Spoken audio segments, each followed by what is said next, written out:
Hey folks, it's Fernando doing another video for the Modern Survivalist. I was talking with a good friend of mine just a few days ago actually, and somehow the topic of Scottish independence came up, and I mentioned that I didn't think it was going to be happening, but my friend who's been there recently, he said, you know, the Scottish guys are really into the idea of being a free independent country. They want to be their own country. I told him, like, no, I don't think so. The polls are pretty much showing that the no vote is clearly going to be winning. Now, all of a sudden, in a matter of days, actually, suddenly the polls changed like for 20%, and all of a sudden they're both pretty much tied on the yes or no vote. And I think it's pretty interesting. It's pretty fascinating, actually. At first I was surprised by how many people were, at least in theory, against independence, which is kind of, ironic. Who wouldn't want to be independent? If you ask any country that, fought for independence, if they would be willing to give it up, I don't think you would find a single country, many of them in very poor condition, not nearly as rich or with the potential that Scotland has, but even the poorest countries in the world, if you ask them if they would like to give up their independence, they would actually say no. I mean, actually, in any serious country, the Day of Independence is the most important patriotic day they have. It's a big deal to be free, to be independent. It's something that millions of people have died for throughout history. Think about that for a second. How many people, how many Scottish people throughout history had died fighting to become free? And the same thing has happened in every other country that you could think of. In one way or another, the United States, they had to fight for their independence. Every country has to fight, has to bleed a lot for independence. And now we have, in modern times, more civilized, at least we'd like to think so, we have a pretty unique circumstance in which people are simply asked, do you want to be free or not? Do you want to be your own country or not? Or would you rather not be? And when I first heard about it, I'm not Scottish, so I'm just looking at it from the outside. But from outside observer, it was surprising to see how many people did not want to be independent, especially given the opportunity of just saying so, just saying we want to be our own country. How many people were, it was amazing that actually the no vote was winning, at least from my perspective. So I thought that was pretty strange, pretty curious. And this isn't even about economics, because one of the things you see if you read a little bit on the news on Scottish independence is that at least certain news outlets, which are certainly not objective, and they have their own agenda, so it's so obvious that they do have it, but they're trying to make it more about economics of how will Scotland survive on its own, how is it going to be surviving and staying afloat on its own. Well, basically like every other single country in the planet does, especially in Europe. You're not talking about some poor, war-torn African nation that is blown to pieces. You're talking about a country that has huge potential if it manages to get its own independence, basically because it's going to be able to write many of its own laws. So of course it's going to be benefiting the country itself economically, financially. It's going to be making a lot of sense. Usually when countries gain their own independence, they're able to do many things that, at least in the first period of time, the first few years, it's going to be becoming a huge boom in terms of opportunities. And no doubt it's going to be the same thing for Scotland if they do become an independent country. So it was surprising to see so many people thinking that no, it's impossible. Scotland, if it becomes an independent country, it will just fall apart for, like people just running and falling to the ocean and drowning or something like that. But it was interesting to see some of the commentators that obviously were against the independence trying to make that case. There was also, you become very suspicious when you hear certain lies being told, like, well, if it becomes an independent country, then we're going to be having a border and you're going to be needing a passport to cross from England to Scotland. That's an absolute complete lie.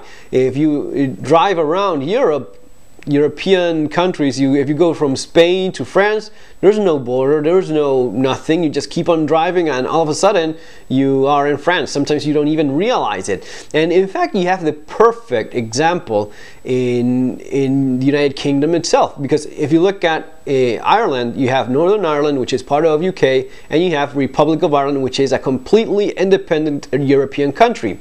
And actually, it wasn't even a vote that Ireland had for independence. They actually went to war for independence, and they won that war, and they won their freedom, like countries often do. And still, if you drive around Ireland, you don't have any single border of any kind. You just go from UK to Republic of Ireland, driving all over Ireland, and there's no border anywhere. Why would there be a border between Scotland and England if they're actually even voting? There's not even a military conflict. No one's getting shot over it. So it's completely ridiculous, and it's a complete lie to even suggest that you would have a border of any kind between free Scotland or an independent Scotland and England. It would make no sense whatsoever. Then there was the case of the currency to be used, which Scotland said they want to keep using the British pound. And it makes sense for them and such, and it makes sense for England as well, because if they become an independent country, they would benefit from still using the same currency. And it was being suggested, or even actually said, which was another huge lie, well, if you become an independent country, we're not going to be letting you use the pound anymore. Why would they do that? Why would England decide not to allow Scotland, like half the country, becoming independent, and also forbidding them from using the pound? They would be losing even more power in their economy. Already the pound is getting hit a little bit because of the possibility of independence. If it actually does become an independent country and England decides not to let Scotland use the pound, they're going to be it's pretty much like committing suicide, because it's reducing the power of your own currency even more so, because it's of less relevance. If another powerful country like Scotland is not using it anymore, it becomes even more weakened for everyone. So it would be committing suicide just to try to hurt the new formed country for no good reason. So that's something also that would not happen at all. It would not be something that any sane financial institution would consider doing, especially in such times. So you have this back and forth of the debate, which was very interesting to watch on TV, still is, because this is just a few days from happening. One way or another, things are probably not going to be the same anymore, especially because it's already so close. It actually, if Scotland becomes an independent country, you will have a brand new country in Europe. And even if it doesn't, still it was so close. It was already close enough that there's always going to be the possibility of sooner or later Scotland becoming independent. I don't know to what point it's even worse for all parties involved to prolong this beyond this point. Maybe just thinking right now, maybe it's better right now for everyone if Scotland does become its own nation, and then as equals you can have cooperation between nations in equal terms, rather than having one upset a grudge between the independence that wasn't achieved and what it's perceived as the oppressor, the one that's not letting you be independent. So yeah, no doubt it's going to be very interesting. One of the things that I thought was pretty desperate, this attempt right now of the Prime Minister of UK traveling to Scotland along with the rest of the political heads of England, going to Scotland and promising even more freedom if they stay. It's like a last desperate attempt in face of what they see maybe as inevitable, maybe, which is pretty curious, because it's very hard to believe that just 1 month ago it was pretty much the yes vote, the yes for independence vote, was 20% behind the no vote. So all of a sudden, in such a short time, I'm a little bit suspicious about that. Maybe it was always much closer, as my friend suggested. It was always much closer than the media, that is not in favor, of course, of the independence, was letting everyone believe. There's this thing that people vote for who, in general, people will vote for who they perceive as a winner. They want to be part of the winning team. It's a very natural human reaction to things. So it wouldn't be that much of a surprise if all along the Scottish people have always been much more in favor of independence than against it, but still, as an attempt to persuade the vote to the other direction, the media outlets were letting everyone think that they actually had no chance of winning independence, so as to get more votes to their side. It's still fascinating. I mean, 300 years of being part of, they didn't vote to be part. Scotland never voted to be part of the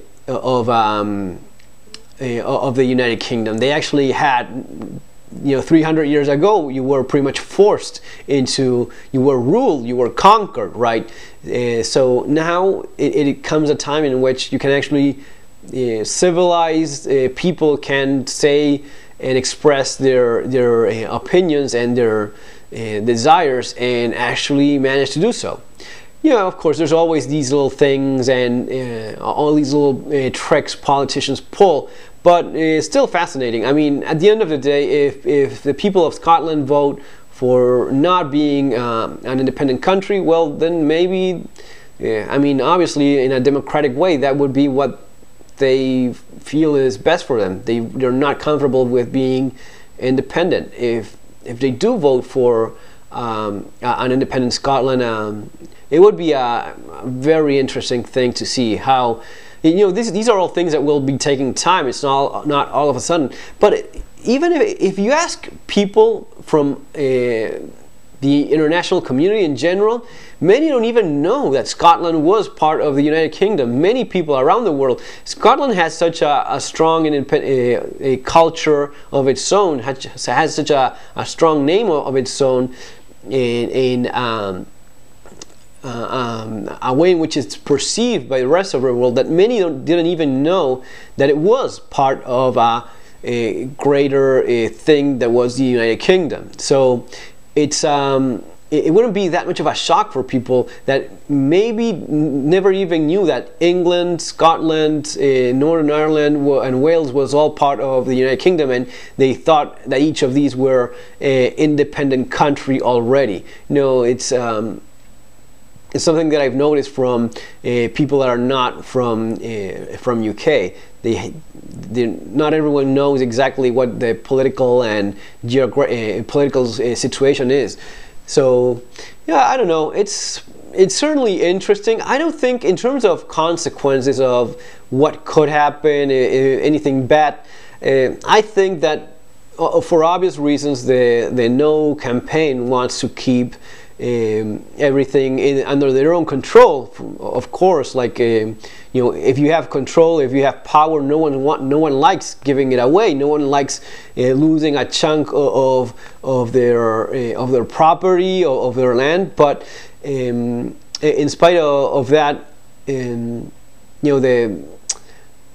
the idea of an independent Scotland would not be, I think, that as tragic as the No campaign wants everyone to believe. The No campaign is pretty much set on being very tragic about it. The No campaign is constantly, these last few years, has been very adamant about the tragedy, the end of the world, apocalyptic event that would be an independent Scotland. While on the other hand, if you look at what the Yes campaign had to say, it does make sense that at least for them, it would be beneficial. For Scotland, for people from Scotland, I'm pretty sure it would be beneficial for them having more control. I mean, you're always better off when you make your own decisions for yourself and you don't have someone else telling you what you can or what you cannot do. So losing power is never good. It's always good to be your own boss, your own decision maker, being the one that decides in which business is being run. I mean, man, they have what is like a massive amount of land with low population. They have absurd amounts of oil. Immediately, right away, Scotland, if it does become independent, I think would be like one of the top 10 richest countries in the world if it does become independent. So it's incredible that there's still that much of an argument within the people of Scotland if they become independent or not. I think that it just goes to show the power of the media, how people are so easily influenced. The media, which is mostly run by people that have vested interest in a no vote in retaining Scotland within the UK, they've obviously managed to persuade a lot of people against independence.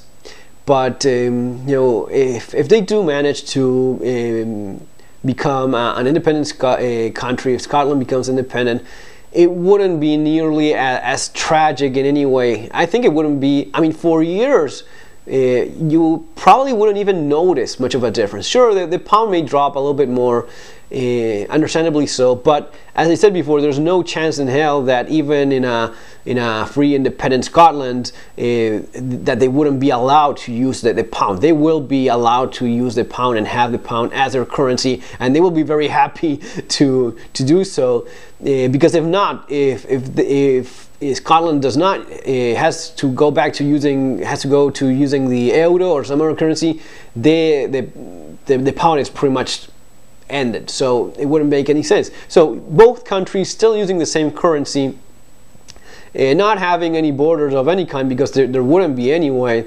because there aren't in other parts, as I just explained. You wouldn't even notice much of a difference. Little by little, adjustments would be made, and of course, there's massive bureaucratic tasks to be addressed in a country that suddenly becomes independent, obviously so. But it wouldn't be traumatic in any way. It wouldn't be an economic crisis. I don't think so in any way. If anything, it would really be a moment of opportunity, I think, for Scotland, and even in many ways for England as well, having all of a sudden a new independent rich neighbor to do business with. Just my opinion on things, folks. Let me know what you think in the comment section as well. Take care, have a great day, remember to subscribe, see you on our next video.